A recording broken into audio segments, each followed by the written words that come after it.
Hey, so-called African Americans or black people, does this picture speak anything to you? Or what about this one? Now, if those two pictures didn't speak to you, then I know this one has to. This is all colors in one, otherwise no color at all. But this is what we call ourselves. We don't like to be called the actual name of this, but we still want to call ourselves this. It's a problem with you being called a Negro, but you're perfectly fine with you being called black, a Negro. So just let me tell you this.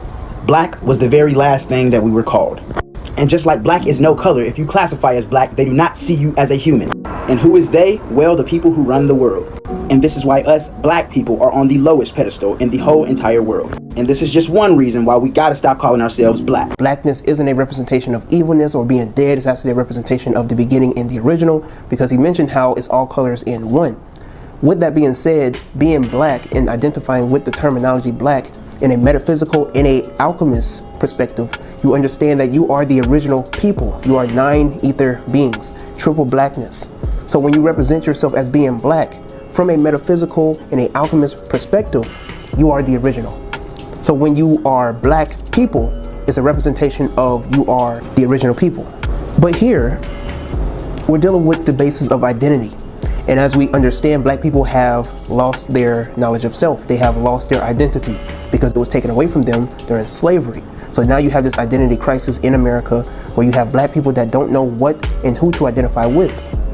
Some want to be Israelites, some want to be Nubian, some want to be pro-black, some want to be Pan-African, some want to be Islam, so on and so forth. But they don't know internally what to identify with because it was taken away from them. They don't know their tribe, they don't know their actual, their mother tongue. You know, they don't know where they came from. They don't particularly know who they are, so they have to make an identity for themselves. When you look at it from a occultic perspective, that's what you are supposed to do, is create an identity for yourself. So, concerning the whole basis here, if identifying with black won't make the cut for the world, if identifying with being black is what's going to keep you at the bottom of the the bottom of the barrel, or the bottom of the pedestal, whatever the case is, how is identifying as a Israelite going to do you any better? How is identifying as a Moor going to do you any better? ADOS, Aboriginal, so on and so forth.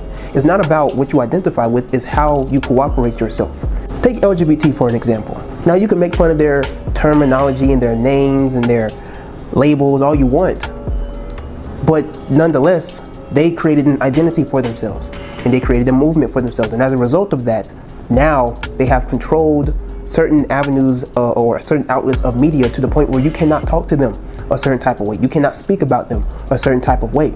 Despite whatever they identify with, you can say it is as confusing as it wants to be. You can say it's as abnormal as it wants to be. You can say that this doesn't need to be said or talked about to our kids, so on and so forth. I can even agree with you on that. Nonetheless, we have to understand this strategic rhetoric that they continue to push in the media, and this strategy that they continue to push in other outlets and in other ways as well. And they have gotten this far progressively because of the way that they cooperate, because of the way that they conduct themselves and move.